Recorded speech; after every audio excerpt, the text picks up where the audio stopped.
ada salah satu grup musik yang dari Inggris, lagunya ini nggak pakai alat musik tapi suara choir, dan mungkin itu yang sebenarnya harus kita lakukan di zaman sekarang, seperti mendengarkan lantunan, mendengarkan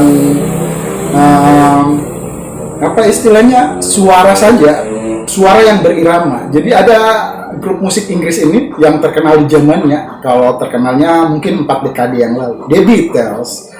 Nah, lagunya itu yang saya pernah tangkap tanpa alat musik, Hey Jude. Jadi menceritakan seorang pemuda yang malas bangun pagi. Kalau liriknya seperti ini, Hey Jude, ya pokoknya seperti itu. Tapi di akhir lagunya itu ada yang seperti ini tanpa alat musik, dan memang tanpa alat musik. Na na na na na na na na na na na Hey Jude, na na na na na na na na na na na Hey Jude. Nah, hari ini kita akan ketemu Jude, bukan, tapi orang yang mirip Jude. Dia seorang pemuda yang pastinya kreatif, dan kalau dibilang Jude adalah pemuda yang malas bangun pagi, kita coba selidiki. Ini temannya Jude ya? Bukan, teman baru kita.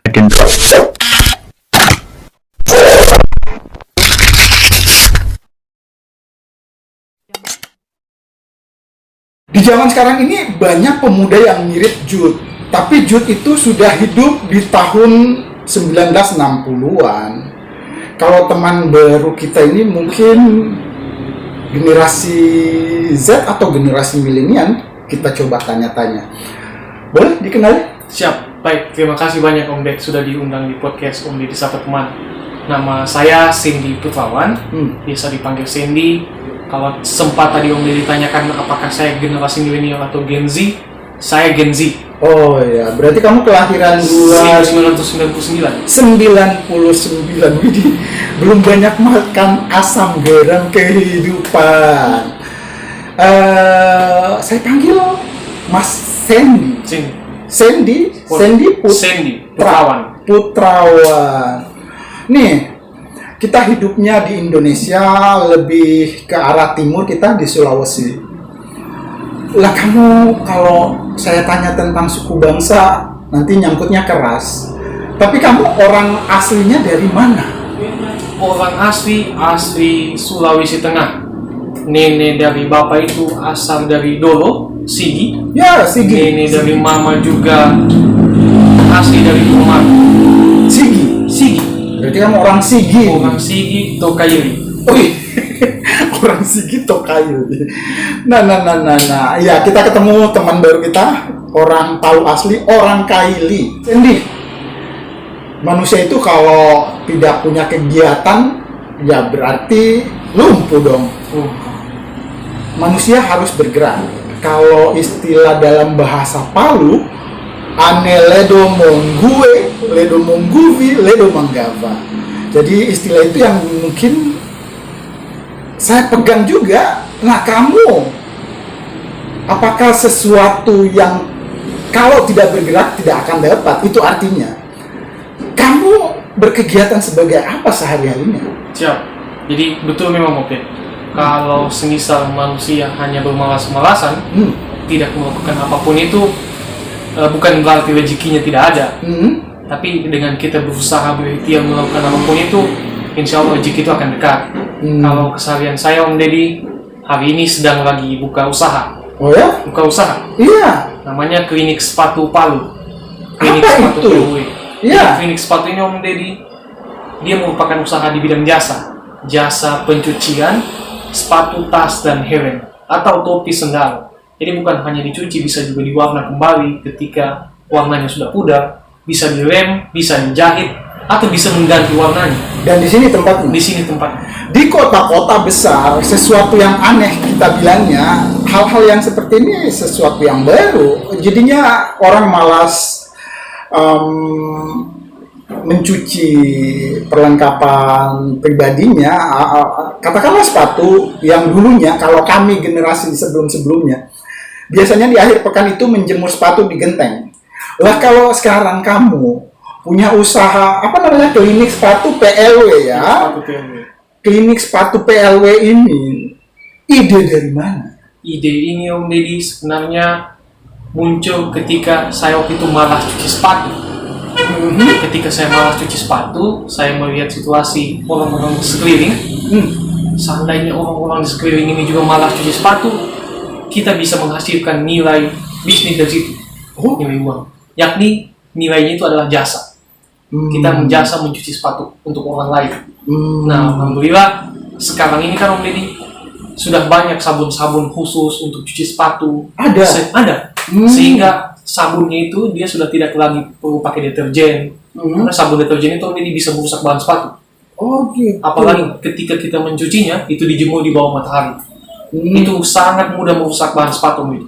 Jadi kalau dicuci sepatu sama kita di klinik sepatu Palu, itu hanya cukup pakai sabun khususnya saja, pakai air sedikit, kemudian dilap dan dijemur bukan dijemur, di angin-anginkan saja, di kipas angin. Oh. Jadi tanpa matahari. Nah gini, kalau ide itu yang kamu dapat. Nah ini sebenarnya daya kreativitas kita saja. Ya kemampuan, ilmu, pengalaman itu kamu dapat timbanya dari mana? Iya betul. Yang pertama, tempat saya cari referensi bagaimana mencuci sepatu yang baik, yang benar, itu pertama dari YouTube. Oh. Saya mesti akui YouTube hari ini sudah bukan hanya sebagai sosial media, tapi tempat kita mengambil ilmu atau tempat edukasi. Oh. Yang kedua, pernah ikut pelatihan khusus cuci sepatu. Sampai ikut pelatihan? Iya. Itu yang ngadain siapa? Siapa yang menjadi pesertanya? Lah siapa yang tertarik untuk ke arah sana? Siap. Waktu itu saya lupa lembaga apa yang mengadakan pelatihannya. Itu dibuka di Palu. Oh. Dibuka di Palu.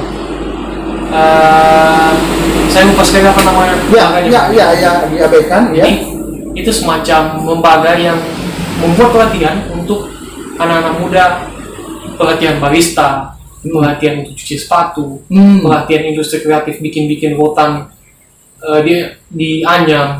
Jadi saya sempat ikut itu lalu waktu tahun 2019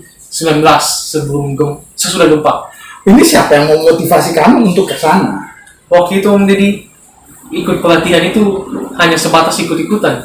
Oh berarti ada teman lainnya, Ada teman yang ngajak. satu geng, Ya. ikut saja. Oh. Setelah ikut, dapat ilmunya. Kebetulan saat itu ikut 2 pelatihan Om Deddy. Ya. Barista dan ini.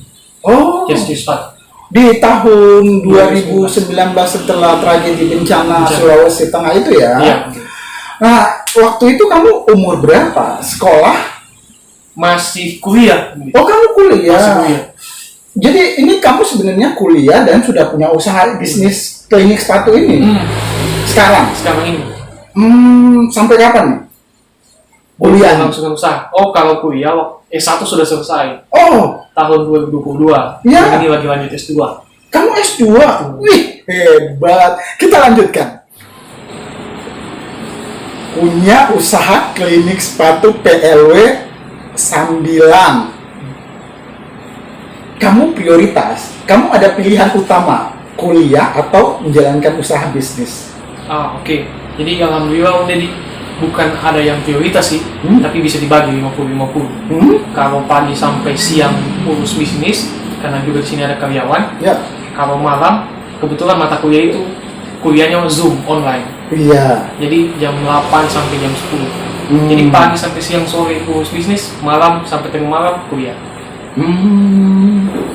Ini ya, kalau tadi sudah dijelaskan, diceritakan pernah ikut pelatihan yang seperti ini. Nah, ini tidak membuat kamu menjadi seperti katak dalam tempurung, bukan, tapi seperti saya orang terpelajar tapi punya usaha sehari-harinya ini. Ya, siap.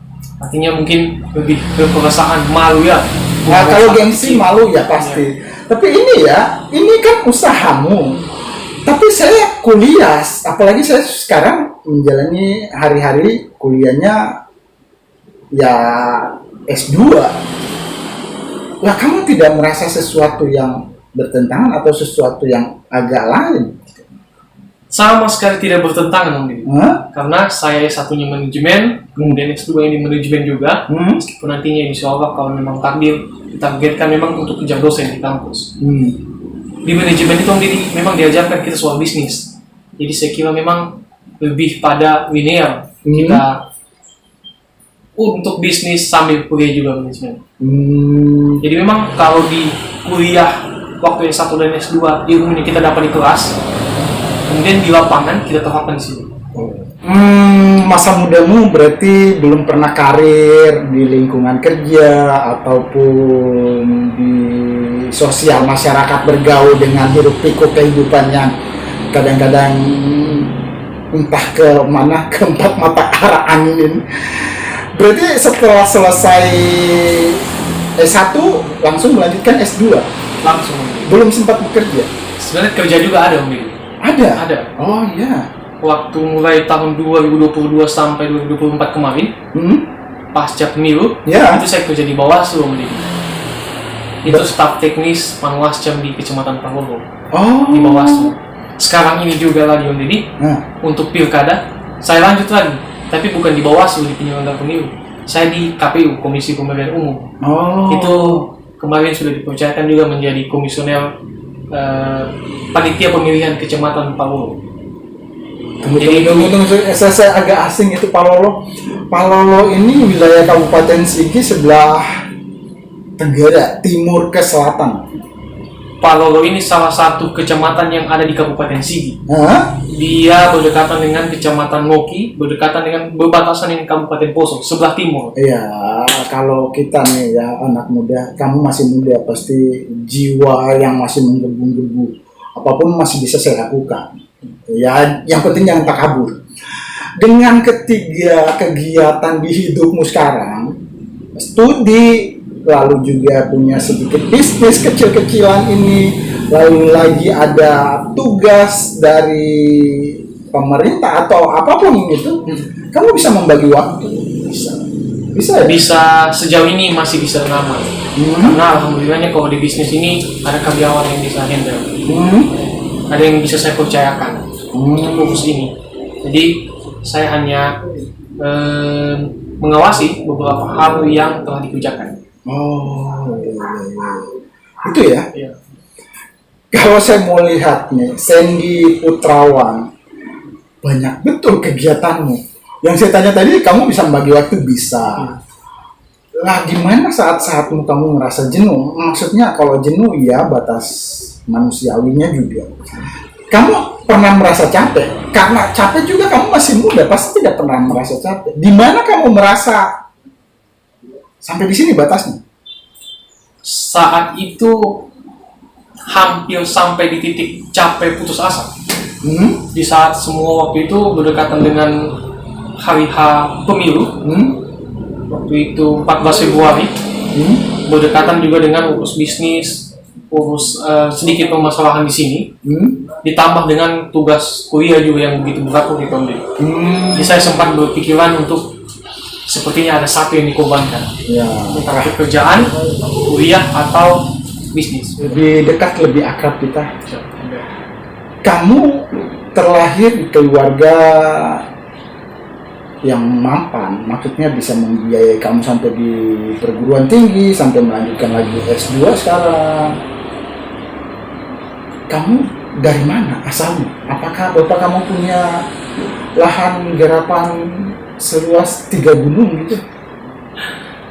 Om Deddy, kalau saya sebenarnya juga bukan lahir di keluarga keturunan Soeharto. Iya. Bukan lahir di keluarga yang orang tua itu punya nama besar dengan pekerjaan, pernah menjadi bupati atau apapun itu, tidak. Kalau bapak itu ada usaha. Bapak itu sejak kecil, saya kecil sampai kuliah S1 itu jadi wira swasta di kampung di Palolo. itu jadi pedagang, pedagang di kampung. Berniaga ya. Berniaga.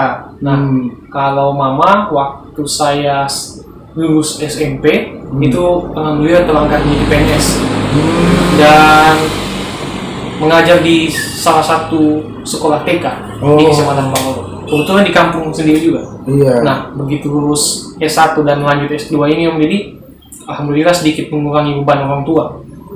Mengurangi karena kehidupan biaya hidup sehari-hari untuk biaya uang SPP atau UKT semester 2 S2 itu tidak minta lagi dengan orang tua. Berarti kamu bisa dibilang mandiri sekarang. Sombong ya? Tidak juga sombong. Nah, ini hanya mensyukuri rezeki yang ada. Iya, segala macam yang sudah pernah kamu lalui di hidup di usia kamu yang masih muda ini, berapa umurnya? Nah, sekarang nanti bulan 11 25 tahun. 25 tahun ini. Apa prestasi yang paling membanggakan untuk bisa dilihat? Oke. Alhamdulillah Om Deddy, saya merasa prestasi yang membanggakan itu waktu SMA Om Deddy. Oh, berarti bukan di bangku kuliah ya? Kuliah juga ada. Oh, coba diceritakan. Nah, kalau di SMA itu prestasinya di bidang akademik. Ya. SMA waktu itu Om Deddy ada namanya FLS2N. Ya, Festival Lomba Seni Siswa Nasional. Nah, waktu itu saya mewakili SMA Negeri 6 Sigi di Parogo. Itu kita lomba festival film pendek. Ya. Jadi membuat film pendek. Kita sendiri pemerannya, kita yang ambil gambar dan kemudian edit. Nah, alhamdulillah waktu itu Om Deddy mewakili SMA 6 Sigi, kami juara 1 di tingkat kabupaten. Nah, kamu sebagai siapa di sana? Sebagai tim. Tim yang membuat film pendek. Jadi salah satu kru yang mewakili SMA-nya. Itu ya prestasinya dan menjadi juara di sana. Juara 1. Kemudian lanjut ke tingkat provinsi. Oh, ada. Iya. Iya. Waktu itu saya ingat sekali tahun 2016 itu lanjut ke tingkat provinsi, kemudian bertanding dengan SMA-SMA yang besar di Palu. Ada SMA 3, SMA Madani, SMA Al-Azhar, itu kan SMA yang menjadi finalis. Ya, yang favorit ya, SMA bulan. Dibanding dengan SMA kampung, iya dari kampung. Kampung, iya. Kecil dan terpencil. Waktu itu Om Deddy, alhamdulillah kita juara 2 di tingkat provinsi. Memang belum rezeki untuk juara 1. Seandainya waktu itu juara 1 Om Deddy, kita mewakili Sulawesi Tengah untuk berlaga di tingkat nasional. Itu ya prestasinya. Nah, kalau di jenjang yang lebih tinggi di perguruan tinggi apa di prestasi? Kampus? Oke Om Deddy. Kalau di kampus Om Deddy, mungkin saya anggapnya itu bukan prestasi akademik, tapi lebih ke non akademik. Apa itu? Yakni berorganisasi. Oh, kamu ini ya? Banyak ikut organisasi di kampus. Agak sedikit vokal. Ya, dan prestasi non akademik itu alhamdulillah jadi aktivis. Jadi waktu itu Om Deddy selama kuliah ikut organisasi himpunan mahasiswa manajemen. Itu sempat menjadi ketua divisi humas. Kemudian lanjut lagi menjadi ketua umum Dewan Perwakilan Mahasiswa. Oh, berarti kamu dari jalur Fakultas Ekonomi, jurusannya manajemen. Oh iya. Dari ketua divisi humas di jurusan manajemen, kemudian naik jadi ketua umum DPM, Dewan Perwakilan Mahasiswa Fakultas Ekonomi dan Bisnis. Dan itu yang membentuk diri kamu sampai sebegini ke mana-mana, ke arah lingkup kerja, situasi yang bagaimanapun masih bisa. Itu. Kemudian bukan hanya di fakultas, saya ikut organisasi itu. Saya juga ikut yang pertama Himpunan Mahasiswa Islam, itu HMI. Itu organisasi mahasiswa Islam yang paling terbesar dan tertua di Indonesia. Ya, semua sudah tahu ya kalau yang pernah ikut di dalamnya. Nah, terus apa kamu di sana? Jabatan atau punya kedudukan yang spesial? Saya sempat menjadi ketua umum HMI Komisariat Ekonomi Untap. Kemudian lanjut lagi menjadi ketua bidang PTKP di HMI Cabang Palu. Setelah dari situ, saya juga ikut berhimpun di organisasi anak Sigi. Ada namanya Ikatan Pemuda Pelajar Mahasiswa Sigi. Jadi ini ya jadinya kalau berpaguyuban ya. Siap.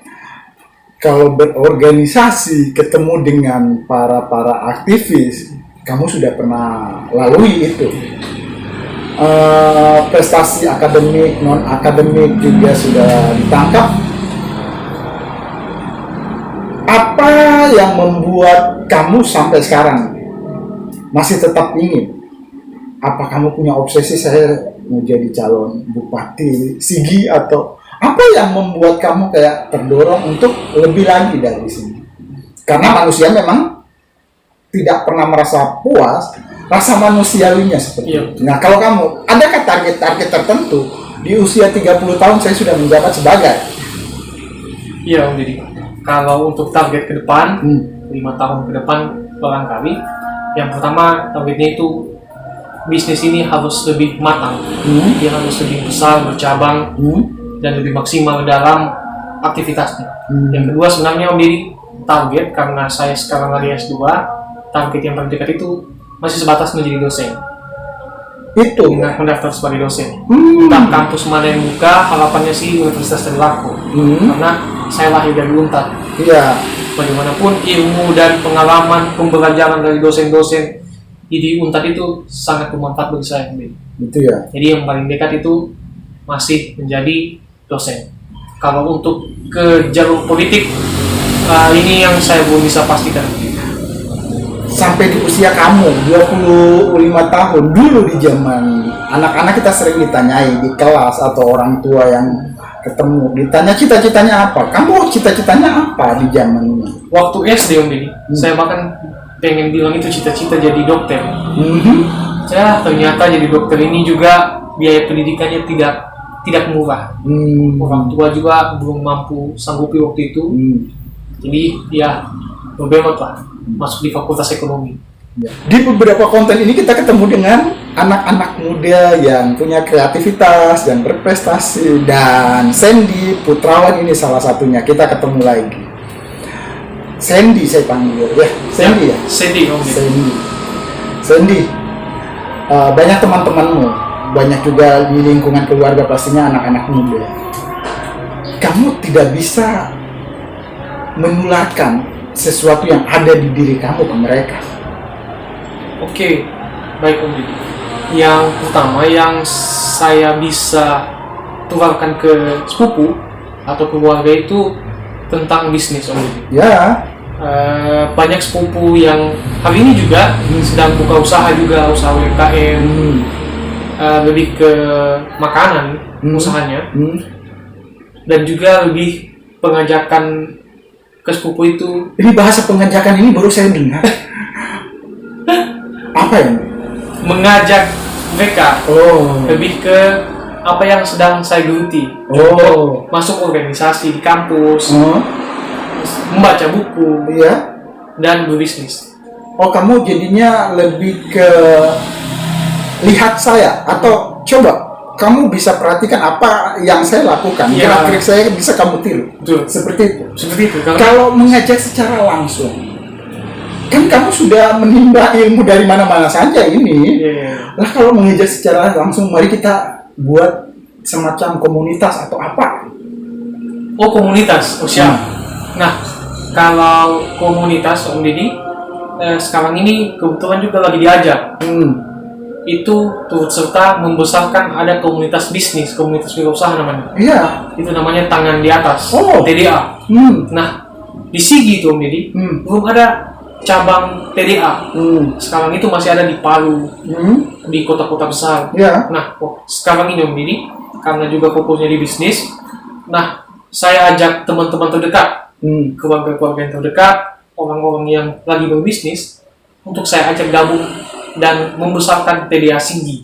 TDA itu artinya tangan di atas. Tangan di atas. Dan itu sudah nasional. Ini komunitas bisnis lebih memberikan ke spirit, semangat, atau apa? Dukungan modal atau apa ya? Kalau dukungan modal itu sih tidak Om. Tapi yang lebih mahal dari modal, yakni ilmu, semangat, berbagi pengalaman, mendengarkan cerita kita, usaha kita kepada lagi down, itu tempatnya di TDA. Tangan di atas. Tangan di atas namanya. Jadi saling membantu, saling mensupport sesama bisnis. Kalau modal bisnis pemula yang sudah sukses, yang kadang-kadang juga sudah pilot. Ya. Oh, Jadi berkumpul di situ semua, saling memberikan support. seru ya. Dan lingkungan kerabat kamu ajak ke sana, Ada. diajak ke sana. Kebetulan juga Om sip. Deddy, sekarang saya lagi posisi dijebak.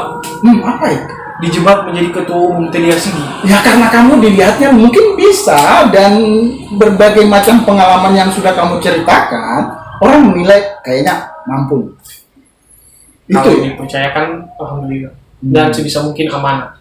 Karena itu salah satu sifat Nabi sebagai umat muslim ya, Ya. yang harus kita contohi. Menularkan ilmu, membagi pengalaman, sudah dilakukan juga kan? Mengajak saudara-saudara ikut komunitas yang semuanya bersemangat dan bisa membantu berbagi bersama di TDA, tangan di atas. Siapa yang mengajak? Siapa yang menunjukkan arah? Dan kamu tertarik untuk di sana? Oke. Yang pertama yang mengajak saya itu Om kandung sendiri juga nih. Ya. Ada namanya Om Otek. Oh. Adiknya Mama. Oh. Jadi beliau sudah lama berkecimpung di TDA. Jadi beliau ajaklah saya. Karena melihat masih muda dan sedang bisnis juga. Iya. Gabunglah di TDA. Ketemu sama Om Bahar, ketua wilayah TDA Tenggobar. Itu wilayah Sulawesi. Nah, ketemu dengan beberapa om-om lainnya. Om Dika, Iya. Om Rehan. Dan kamu merasa ini geng atau kelompok atau komunitas yang positif? Kayaknya tempat saya di sini. Iya. Saya merasakan seperti itu nih. Dan kamu mau saja ditunjuk sebagai ketua ya? Ketua TDA Sigi. Sigi, ya. Senang Om, jadi di TDA itu circle positif. Oh, TDA itu tidak menjamin kesuksesan. ini pesanmu. Bukan. Ini sering disampaikan oleh orang-orang TDA ketika kita berkecimpung di TDA. Oh, jadi ini ya, kalau misalkan nih, ada orang-orang di lingkungan komunitas lainnya atau di geng kamu, entah itu di kuliah, di lingkungan kerabat lainnya, boleh kamu ajak di komunitas TDA tadi. Iya. Nah, yang kamu mau anak-anak muda sekarang apa? Oke. Yang pertama yang saya ingin harapkan sebenarnya ya, Yang kamu jadi harap, ya. untuk semua anak muda, yang pertama tentu bisa mandiri.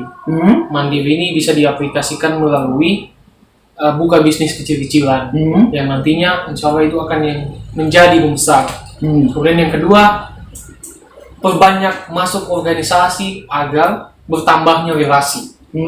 Karena dengan bertemunya orang lain, orang baru, itu kan memperpanjang umur dan memperbanyak rezeki juga. Sesuai hadis kan? Ya. Dan itu yang kamu terapkan. Dan itu yang tetap.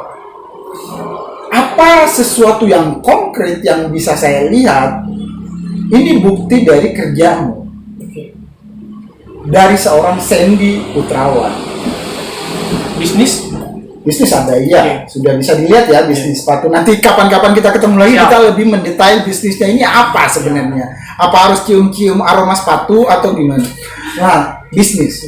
Selanjutnya apa? Yang kedua, sampai hari ini, dari sejak saya SMA sebenarnya ini, suka dan tidak bisa hidup tanpa organisasi. Itu ya. Nah, gini. Karakter manusia di bumi ini bermacam-macam dan satu orang memiliki satu karakter. Betul. Ada banyak orang juga yang pengennya menyendiri dan tidak mau tergabung. Introvert kan? Iya. Lah berarti jiwa kamu di sana. Extrovert. Ya, cocok. Hanya senang dengan organisasi kan? Karena jiwa juga extrovert. Ya. Nah terakhir nih bincang-bincang kita. Durasinya sudah makin panjang dan melebar.